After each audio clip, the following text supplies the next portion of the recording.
What's going on, peeps? I've been on this platform for more than a decade at this point, so I've seen many content creators gone musicians come and go during my tenure. Some creators unfortunately weren't all that good, but some managed to surprise us. I recall this video essay from Liam Anthony called, "Why Can't YouTubers Make Good Music?" This has become a common stereotype when it comes to YouTubers picking up the mic. The reason behind such a venture for a creator usually comes down to brand purposes, their own enjoyment, or pure passion for music itself. Heck, some ventures have led to full-on transitions into the music industry with top charting hits, while others have led to online backlash and embarrassment. It's a risk to present yourself in this way, especially when you've already established a fan base that is overly critical. Like, imagine reviewing music for a living, but your own music turns out to suck. Remember though, music is subjective. There are people out there who love It's Everyday Bro, Mask, and E-Girls Ruined My Life. And you know what? Sometimes you can strangely find charm in non-trained musicians. You don't have to know all the keys of music to make a hit. However, I'm not here to bash on those artists who have already been bashed enough. We're all about being based and positive here. So instead, I want to highlight the actual good musicians this website has produced. Some you may not have even known were content creators in the first place. First, I want to present the criteria for this video. Artists who used YouTube to get their music big do not count. Justin Bieber was essentially the pioneer for this marketing tactic. People like him do not count for this video. This means cover YouTubers also do not count. They had to at least got somewhat popular on the platform for anything other than music. Baby Keem may have had a Minecraft channel when he was young, but it never got popular for obvious reasons, so people like him do not count for this video either. Also, any TikTok, Vine, or Tumblr stars will be excluded. With all that being said, let's look into the prime examples of good YouTuber music. He's so insecure.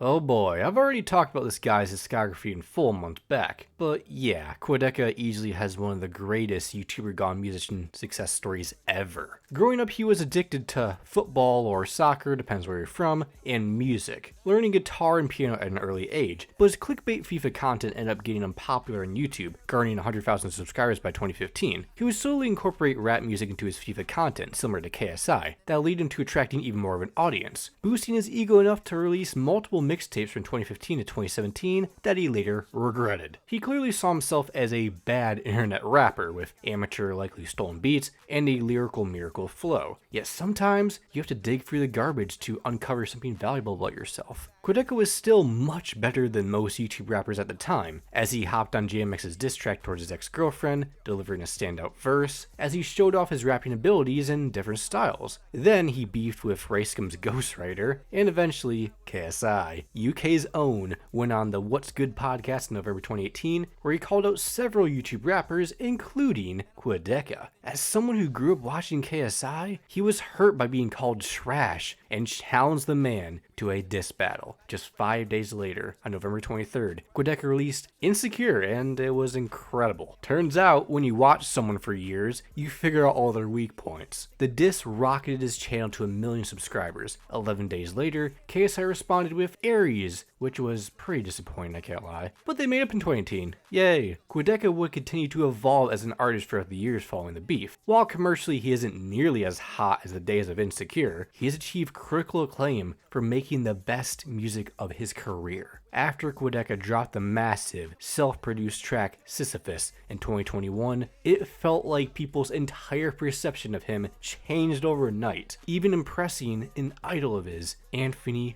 Fantano. Starting this journey of Quadeca to achieve a 10 out of 10 from the man, motivating him to get up and just make the best music of his career. The electronic, glitchy yet cinematic fold of From Me to You, the eerie spiritual concept of I Didn't Mean to Haunt You, and a B-sides record that might top his A-sides, Scrapyard. The latter received a 9 out of 10 from Fantano. So how did Quadeca make such a drastic improvement, and how can other creators learn? Well, he's always been talented. He just used his talents to imitate other acts like Logic or J. Cole to get popular. But once he actually took the time to learn how to produce his own music and establish his own raw sound, things actually worked out. He also grew up, obviously, went through the trials and tribulations of his personal life that he put into his music while remaining humble. His long-awaited 4th album, Vanished Horizon Scrapper, arrives this month. Can't wait for that.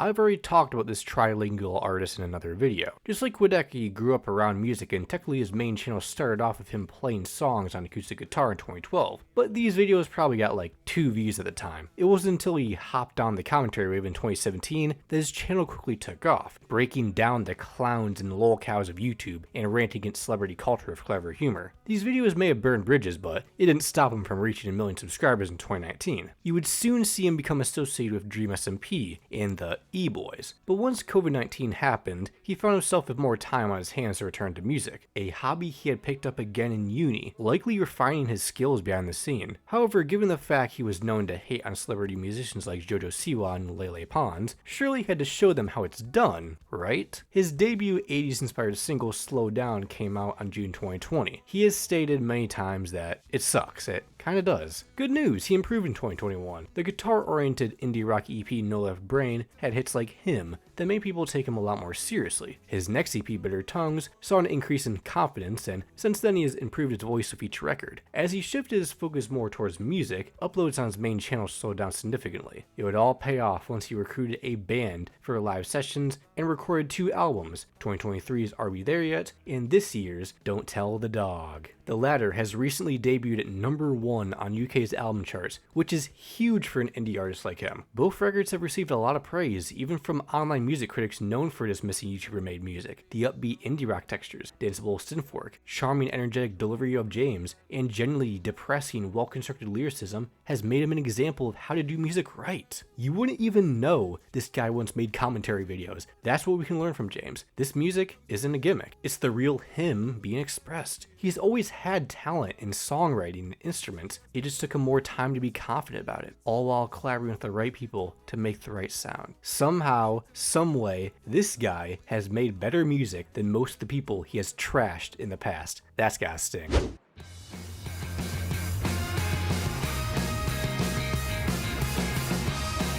Here's an interesting case. When Minecraft was revived in 2019, I recall myself being invested in whatever Wilbur Soot and J-Slat were up to. I first realized Wilbur's singing talent during Call Me Carson's SMP Live talent show. He performed his old childhood Minecraft parody tune, The Squid Song, that he made in 2011 with a family member. Since then, he kept up music as a hobby, even once he focused on content creation with Soot House and eventually his own channel. As he grew, fans uncovered his obscure acoustic comedy ballads he had posted throughout the years, like The Nice Guy Ballad, and Karen, Please Come Back, I Missed the Kids. He truly sells the characters of these songs well, scarily well. As his gaming channel continued to surge in popularity, he would put out more serious music that was less gimmicky. The EP Maybe I Was Boring came out in December 2019, and his first album, Your City Gave Me Asthma, arrived in June 2020. All similar to his comedy music instrumentally, but with much more depressing and anxious lyrics, earning a cult fanbase as a result. He would truly break out with his highly anticipated single, Your New Boyfriend, that he teased on stream in December 2020. It charted throughout Europe and was even certified gold in the US. Seeing this success, it was the perfect excuse to transition to music full swing. The next year in 2021, Wilbur and his friend Joe Goldsmith formed to build up a indie rock band, Lovejoy. Wilbur was the lead vocalist while handling rhythmic guitar and helped songwriting with Joe, while Goldsmith handled lead guitar and backing vocals. Mark Boardman arrived on drums, and Ash Kabosu hopped on bass. Lovejoy was pretty successful, opening the doors for other YouTubers like James Marriott to go on tour. He wanted to do shows, sell CDs, and be authentic, like he has always dreamed of, because this wasn't going to be a one-off project. He wanted to keep doing this for the rest of his life. Perhaps this was always the plan. On May 9th, 2021,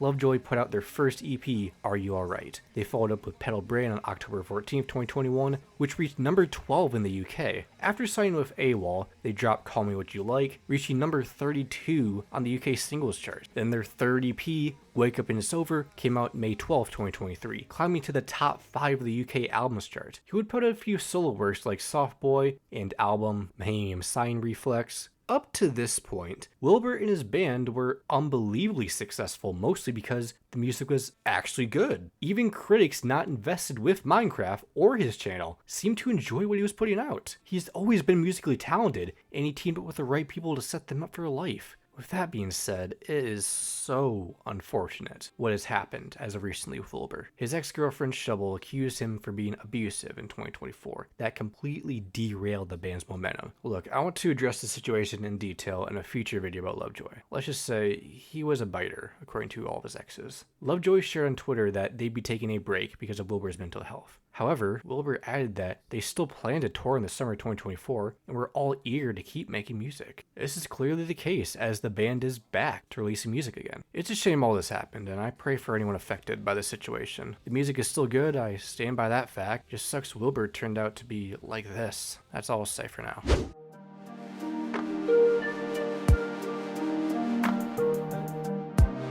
You've all been awaiting this one. You know the story too. Before Joji, he was known as sketch comedy YouTuber Filthy Frank, who produced some of the most infamous content in the site's history. He also created the Harlem Shake. His channel Disaster Music started getting popular in 2011 when real name George Miller created anti-vlogger Filthy Frank. He is the human embodiment of the worst person you could possibly know. You don't want to look up to him at all. Let's just say everything he made during his peak would never slide nowadays, but damn, he was hilarious. In the background, he had a musical project in mind. Even before YouTube, he was interested in composing serious songs, only joining the site to potentially blow up his forthcoming music career. However, the comedy side of himself through Filthy Frank and Pink Guy overshot his expectations on the web, so he just went with this for a while. Pink Guy's music is just his channel, but in music form, meaning it is absolutely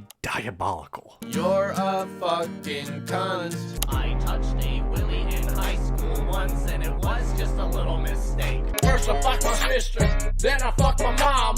This guy made Glimpse of Us. His songs earned a cult fan base on the internet for obvious reasons. He appealed to edgy, shock factor filled teens. His second album, Pink Season, even reached number 70 on the Billboard 200. However, due to the rise of cancel culture and YouTube suffering monetization issues due to PewDiePie's whoopsie, Pink Guy and Filthy Frank would not last too long after this release. On December 29th, 2017, Miller announced he would discontinue making Filthy Frank content because of serious health issues and losing interest in the show. The smartest move he could have made looking back. This allowed him to focus on a more serious, authentic persona, Joji, and make music he actually enjoyed. That wasn't a huge bit for his show. But even he can't deny that Pink Guy paved the way for Joji, as he learned everything he knows today from those experiences and all those nights with friends in Japan. Joji was supposed to be unveiled alongside the first Pink Guy album in 2014, but he quietly put the project on hold and started releasing music as Pink Omega instead. He wanted to keep his Joji music hidden because his fans mostly wanted his funny songs and would likely make fun of him for making sad boy type music. But when You Suck Charlie came out under a fake name in late 2015, people soon found out it was him. So in January 2016, he openly shared on Instagram that he was releasing the album Chloe Burbank Volume 1. From here, interest drifted away from Pink Guy and towards Joji. Joji started releasing music with 88 Rising and performing live in 2017 with songs like Will He and I Don't Want to Waste My Time. His first EP, In Tongues, came out on November 3rd, 2017 through Empire Distribution. Then on October 26, 2018, he released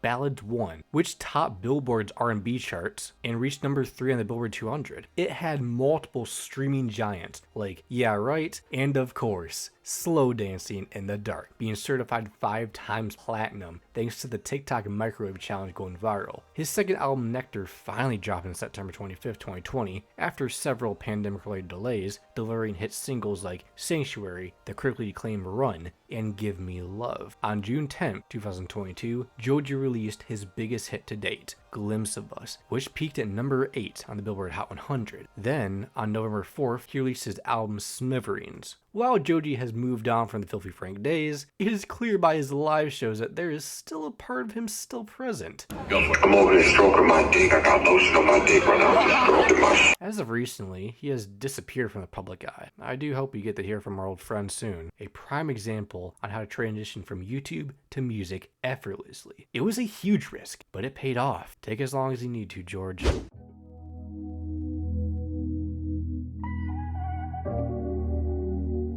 I am pretty shocked when the topic of YouTuber musicians come up, Queen Naija's name isn't in the conversation. I'm guessing most people didn't even know she was one, despite being quite popular in the field before her music took off. In 2014, she was on the 13th season of American Idol, advancing to the Hollywood round, but was eliminated before the top 30 were chosen. Afterwards, she shifted her focus to YouTube in 2016 with her then husband, Chris Sales. Their channel Chris and Queen absolutely blew up within a year due to their playful dynamic and all the toxic drama that kept viewers invested. Alongside this, she created her own separate channel that produced some wild story time, rants, challenges, and Q&A videos that are hard not to click on. She had a pretty goofy personality that was perfect for content creation. Unfortunately, things had taken its toll by the end of the year when her relationship with Chris ended due to infidelity. Their couple channel would be changed to a solo channel of Chris's. In response, Naija hopped on the mic to make an R&B song, Medicine, released in December 2017. Naija opened up about how Chris lied, cheated, and schemed throughout their 5-year relationship, all while they were raising their son. Soon enough, she had record labels at her door, selling with Capitol Records. This managed to become a charting song, peaking at number 45 and being certified 2 times platinum. It also got a lot of radio play, meaning Chris probably heard it a few times during car rides. Queen Naija released her self-titled EP on July 27, 2018, with more R&B hits like Butterflies and Karma, all expressing the challenges of heartbreak and finding new love. While these songs are connected to internet beef, they are well produced enough to stand out on their own. Naija would continue to have various platinum and gold hits in the R&B lane as the years went by, including a collaboration with Big Sean. A part of why her music venture works as a content creator is because she is still being authentically her. No gimmicks were needed at all. Plus, she's always been a stunning singer since her American Idol days. She eventually moved on to a new man, Clarence White, who she has another successful couple channel with. Despite the success in music, she is still grinding away on YouTube. Gotta give her props for a strong work ethic.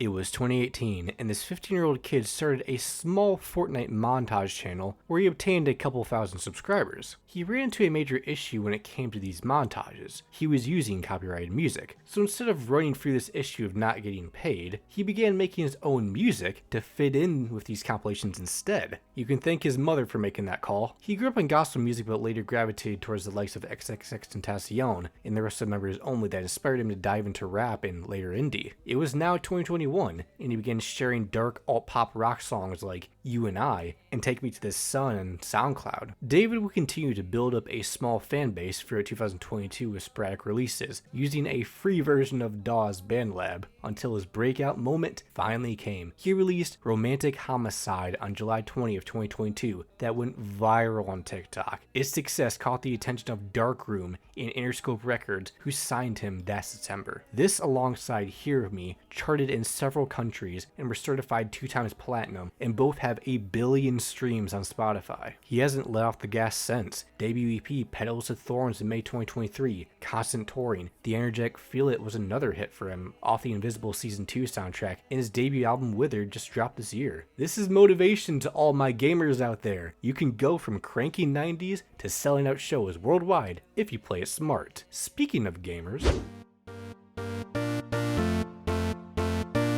Creeper. Oh man.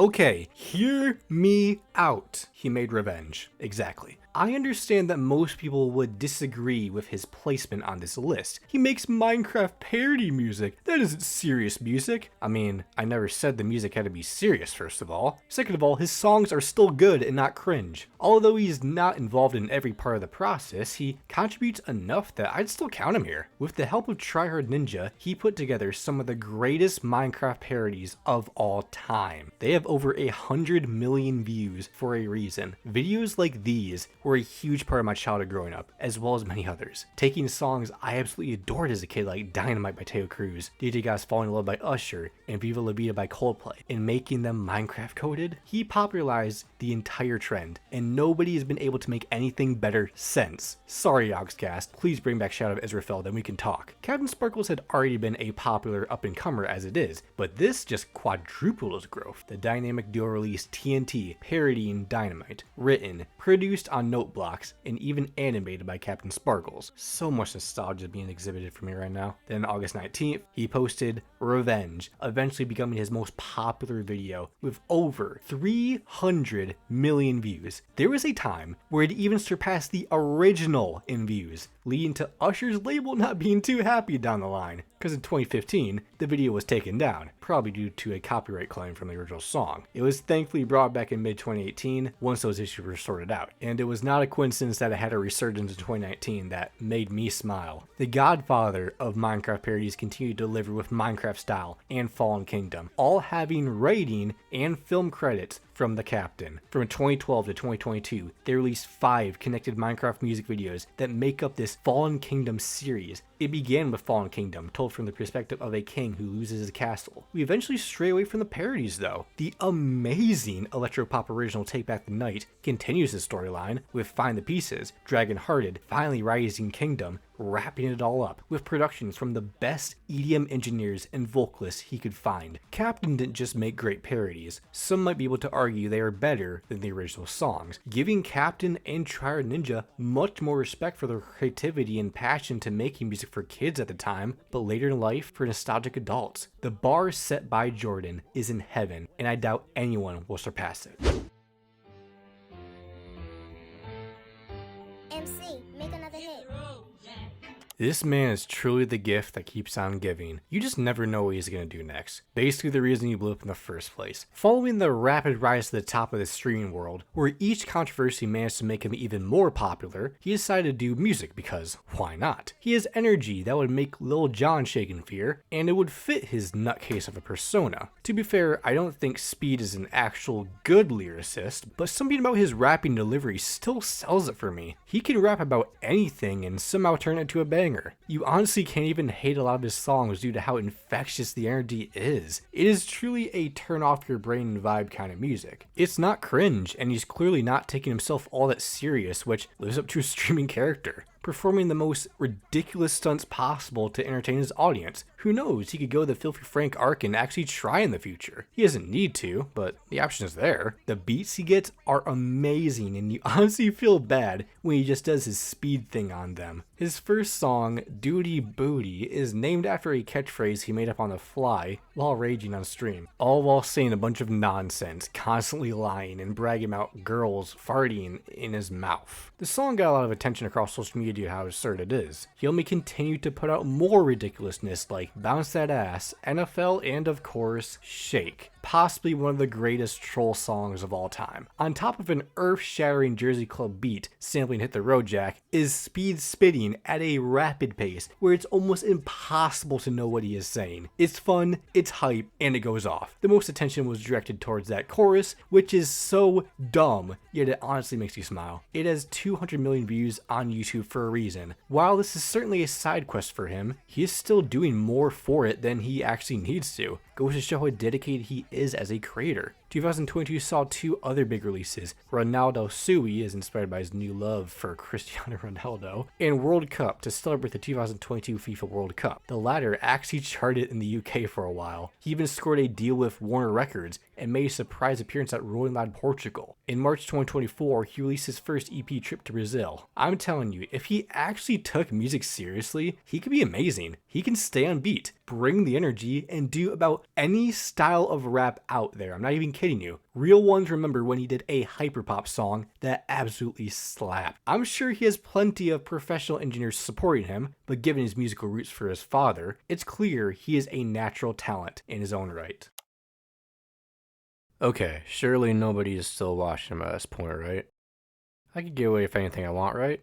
Screw it. I'm in the thick of it, everybody knows. They know me where it snows, I skied in and I think KSI, for the most part, makes some pretty good music. This may be a bit biased because he's my favorite YouTuber of all time, but what can I say? The man knows how to write a good tune, sketch out a good vibe, and find the right producers to get the sound he wants. I get it, he's rich, but I'm a fool for a hook, dude. He was on UK radio stations for a reason. I've even heard his songs played at local gyms. There's no doubt he has improved immensely through the years, from rapping about his physics homework, to comedy rap surrounding FIFA, to Lamborghini, which gets everybody hype, yes you, don't deny it, to signing a record deal with Island Records, transforming to this diss track frenzy, to making his own walkout music, to collaborating with his best friend Randolph in New Age, to signing with RBC Records and BMG, obtaining a Lil Baby and Rick Ross feature for Down Like That, getting multiple top 10 hits, dozens of certifications in the UK, a #1 album, a successful tour, getting co-signs from the likes of Anne-Marie, Craig David, and Lil Wayne, doing a Roblox concert, selling out Wembley Stadium, and finally releasing the song everybody loves, Think of It. I mean, come on guys. Besides Joji, this man has had the most successful YouTuber gone musician story ever. You may not enjoy the music he has, but it is clear millions across the world do. And the dude genuinely just likes making music. Heck, even his own fans believe he should have just stopped boxing after losing Atomic Fury and continued what he was doing in 2021. This guy had back-to-back top 5 platinum hits. Most actual musicians would dream of pulling that off. And they didn't just fall off the charts immediately. Some of these songs actually stuck around, got radio play. Holiday, Patience, and Houdini are undeniably great songs from the man. He's had such a fascinating music career that I would love to cover in depth eventually. Solid singing voice, catchy melodies, not afraid to experiment, brings the energy to each track, raps about stuff that I actually believe he's telling the truth about, and you can tell his music videos are a huge focus point to him as a content creator. He didn't have to continue making music. He could have listened to the hate he had gotten over the years, yet he persisted, and it paid off because he genuinely loves the art of music and wants to get better, and he did get better. This stuff's good. How dare. And this take may lose me all credibility as a music critic. KSI is a better musical artist than you want to believe. Before we end this video, I want to list out some honorable mentions that have potential in music, but haven't expanded on it fully. Dope Jizzle. As soon as I heard his verse during the Sidemen Christmas Song Challenge, I discovered why Toby decided to opt out of the 2017 Sidemen rap beef. He would have cooked everybody. Toby has a smooth, chill, deep voice that works for all sorts of rap. Unfortunately, he only ever released 6 songs, with 3 of them being with his brother Manny. Destined for Greatness with their sister Janelle, and Rhythm and Vibes actually managed to chart in their home country. Wish we got more of Toby on the mic, that's all. Mini Minter. Speaking of the Sidemen, Mini Minter might have had the best diss track of them all. Nobody expected him to come out swinging against KSI's little brother Deji, top 5 black men in history, but he delivered in spades with hard-hitting bars, an amazing beat, sick flows for his first time on the mic, and clever smart-ass rhymes that show why he spent so much time studying during KSI's old videos. Despite showing plenty of potential, he only released 3 other songs with Randolph in 2020. He seems like the type of guy to remain calm until challenged. Whenever that happens, oh boy, be prepared. Jay Schlatt. I'm not even joking. I wish I was, but this menace can somehow do it all. In order to fight back against the AI covers being made using his voice, he decided to show them how it's done, delivering a glorious cover of Frank Sinatra's My Way. I ate it up and spit it out.